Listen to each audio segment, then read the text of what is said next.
Hey friends, and welcome back to my kitchen. Today I am back with another monthly freezer meal prep video. If you saw last week's huge double grocery haul, I mentioned a few things that I was going to make out of all of those ingredients. I need to cut up all the fruits. I'm going to be making freezer mini quiches, some delicious creamy chicken quesadilla bakes for the freezer. I'm going to be making chicken pot pies for the first time, and I'm also making some spinach breakfast muffins. And I hadn't planned to make ice cream, but I needed to use up a couple spare ingredients, so we also made homemade ice cream. So if you are ready to get some real life meal prep inspiration, hit that thumbs up button, subscribe if you are new, and let's get meal prepping. So the first thing that I wanted to do this morning was fill this jug up with some lemon water. If you have ever meal prepped before, you probably know that it can take up the better half of the day, and sometimes I forget to drink water when I am super busy. So I was saying in my grocery haul last week that I'm hoping that the lemon water on the bench will help remind me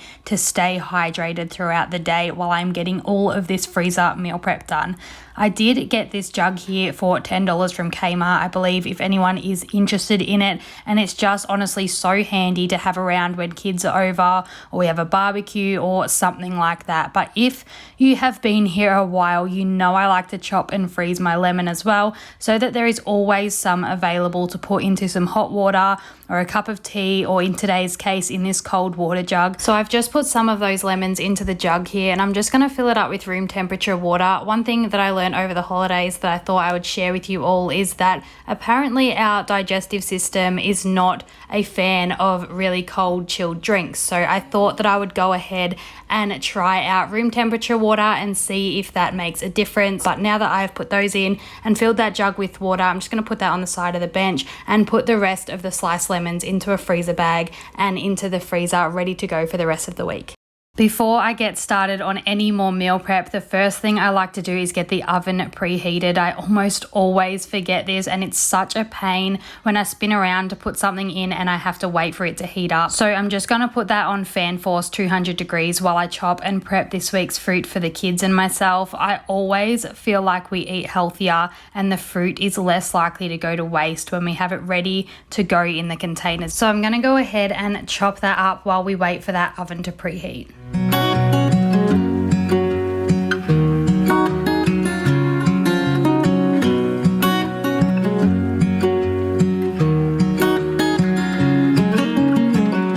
What's it like to be the one that he turns to when he's out of answers? What's it like to be the one that he comes to when he wants to dance? And I wonder what's that like?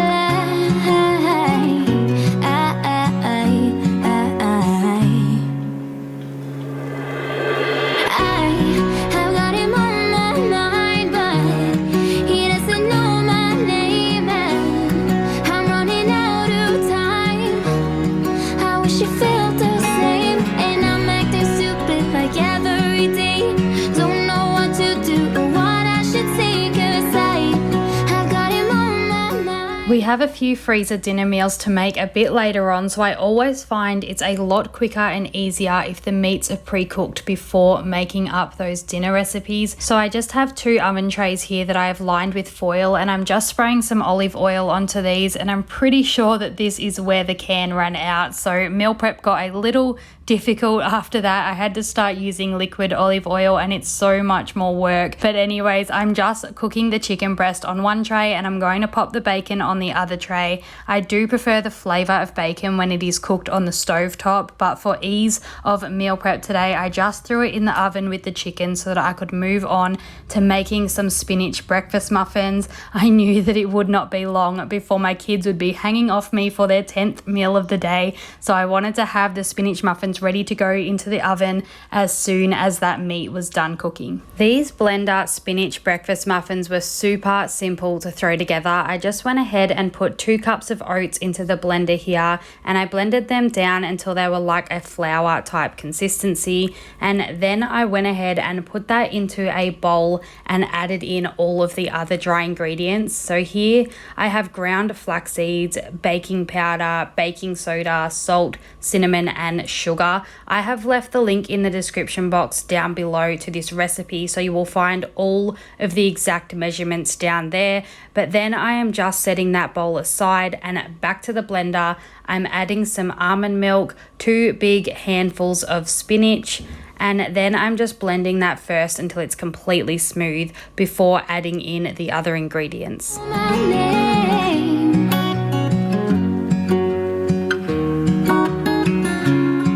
So now I'm just adding in some coconut oil here and some overripe bananas that I had sitting in the freezer for a while now. I like to keep these in there mostly for like if I want to make banana muffins or, you know, banana bread, but they also go really good in smoothies and these muffins in today's case. So I'm just blending those down. It does say to blend these in batches like this, which is why I'm doing it that way. But then I'm adding in 2 eggs here and a little bit of vanilla essence, and then I'm just going to blend that before adding that into the bowl with the dry ingredients.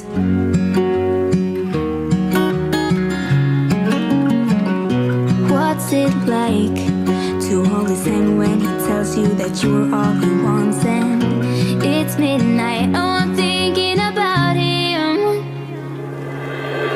I have got him on my mind, but he doesn't know my name, and I'm running out of time.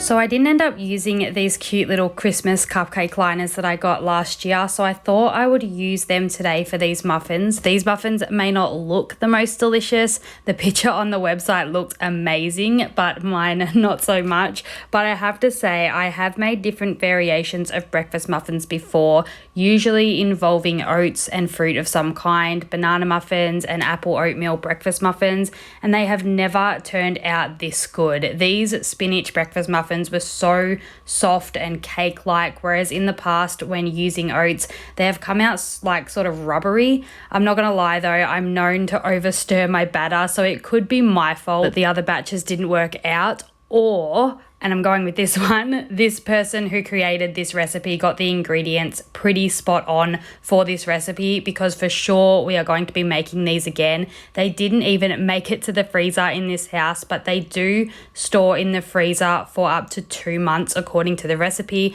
Otherwise, they last for a whole week in a container in the fridge. Again though, if you did want to go ahead and try out this recipe for yourself, which I highly recommend, I have gone ahead and left the recipe link down below in my description box. So I've just pulled the chicken and bacon out, and I'm going to start with mini quiches so that I can also have those ready for lunch today. I try to plan my meal prepping day around my kids' meals, starting with breakfast and fruit so that they have plenty to snack on until I get to the lunch meal prep. I'm making 2 flavors of mini quiche today. Even though the recipe I have linked down below has 4 flavor variations, I just chose the 2 that I know my family will love. So first, I'm just doing some ingredient prep. I'm making the classic cheese and bacon quiche and also a mushroom and cheese flavor. So I'm chopping up some bacon, spring onions, mushrooms, and then I'm also going to be grating up some cheese as well. Any excess ingredients that I've made up today or pre-chopped, I'm just going to be putting them into the freezer for when the kids have make your own pizza nights. It saves me having to do a bunch of chopping on those nights when I can just grab these out of the freezer and they're already prepped. I wish you felt the same, and I'm acting stupid like every day. Don't know what to do or what I should say, 'cause I have got him on my mind, but he doesn't know my name.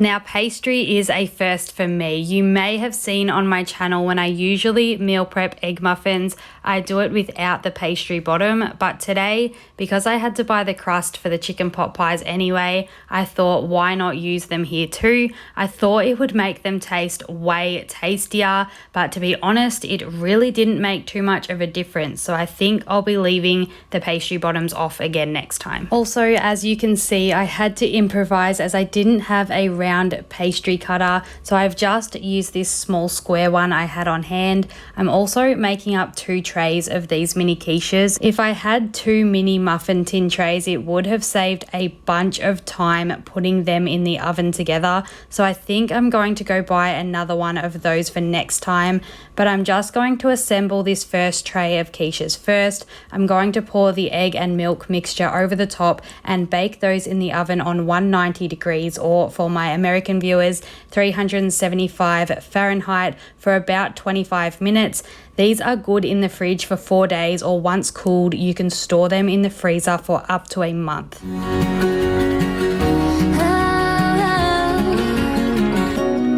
So moving on to some dinner freezer meals now. Dinner time can be so stressful when you're a mum. Hungry kids are hangry kids and so hard to deal with sometimes, especially if a toddler is hanging off your ankles screaming because they haven't learned patience yet. That was about the time in my life that I decided to start preparing freezer meal prep and freezer dinner meals to make all of our lives easier.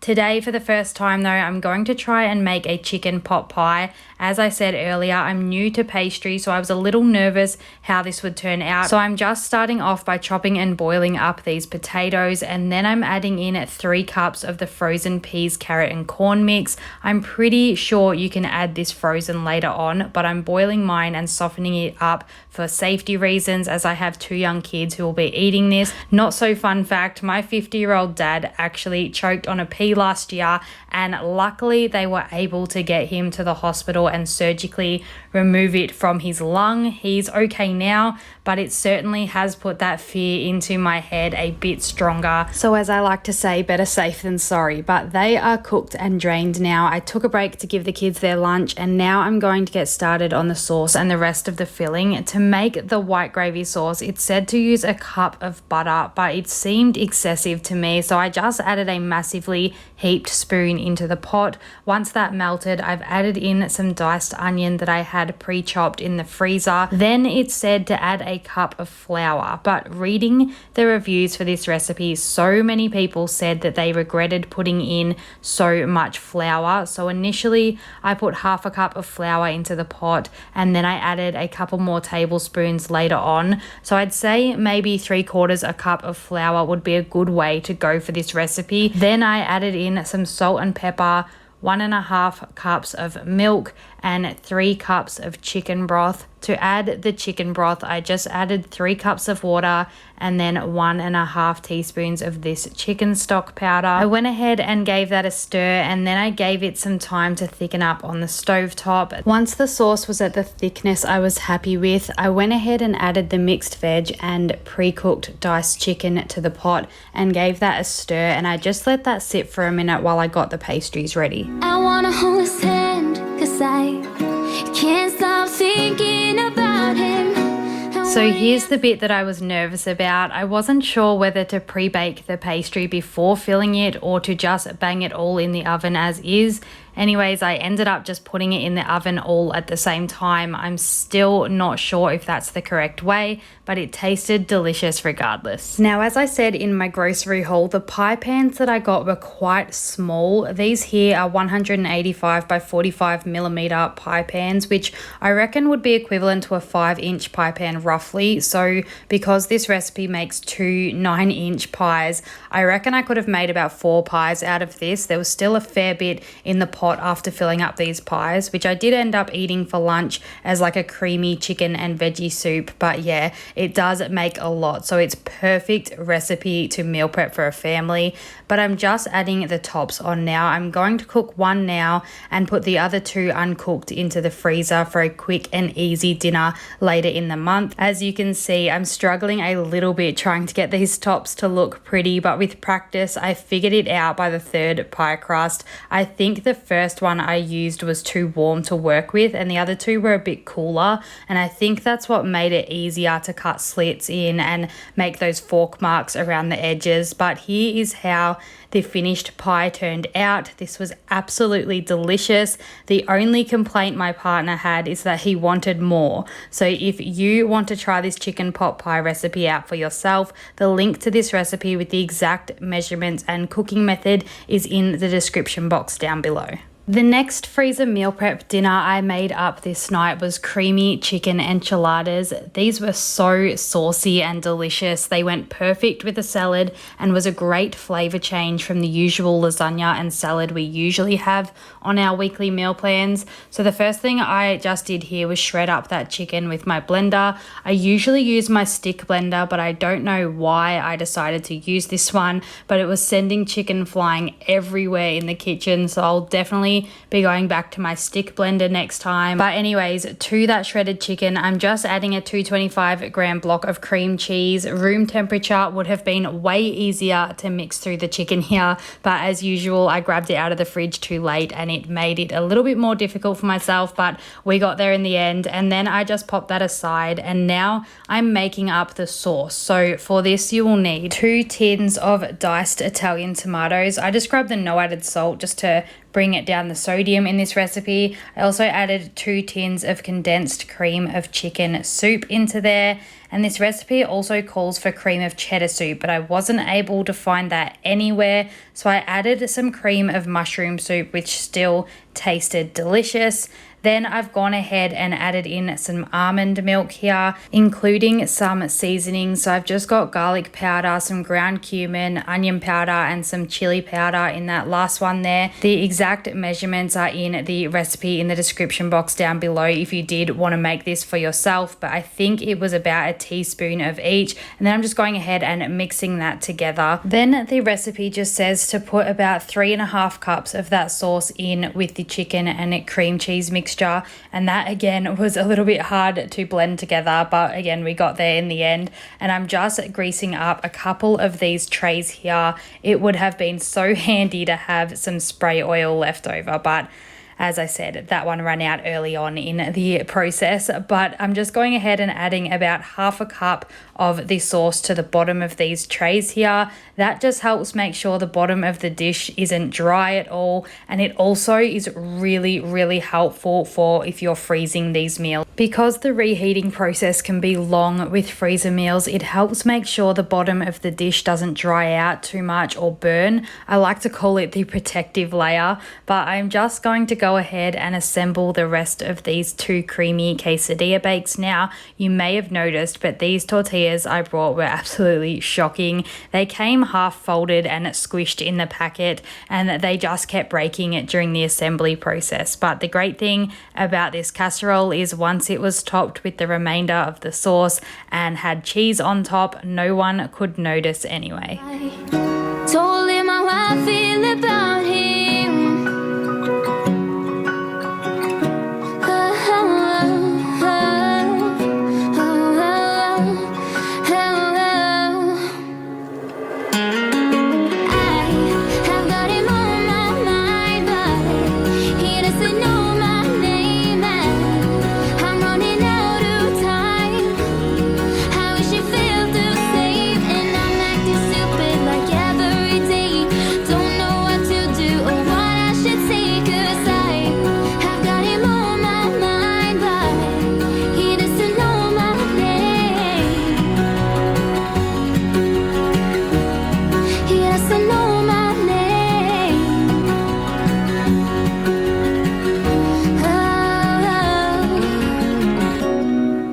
So because we had the pie this night, I went ahead and put foil over both of these. I put one in the fridge for the next night, and then the other bake went straight into the freezer for later in the month. But I just cooked this the next night uncovered on 180 degrees fan forced for about half an hour and then served it up with a quick side salad. Next up, we are making homemade ice cream. For this, I'm just using 4 ingredients. This is such a super simple recipe. I have a 600ml bottle of cream, a tin of condensed milk, some vanilla extract, and chocolate ripple biscuits. I have a short on my channel with this recipe on it. Usually, I add peppermint crisp bars as well, but I didn't have any on hand this night. As I mentioned at the beginning of the video, I had not planned on making this ice cream tonight, but out. The cream was going out of date and I couldn't think of anything better to make. So after whipping up the cream, I'm just adding the tin of condensed milk, a dash of vanilla extract, and a packet of crushed up chocolate ripple cookies. Trying not to stir it too much. I'm just combining all of that together and then pouring it into a loaf pan. You want to cover that and freeze it for at least 8 hours. This stuff is so much sweeter and creamier than store-bought ice cream, but so delicious. But that's it for this week's freezer meal prep. I hope you got some freezer meal ideas out of today's video. If you did, be sure to give this video a huge thumbs up. I'll be sharing new freezer meal prep ideas every month in 2022. So if that's your thing, be sure to hit that subscribe button too and turn the bell notifications on so that you do not miss an upload from me. As always, I appreciate you being here and watching today, and I will be back next week with a brand new video.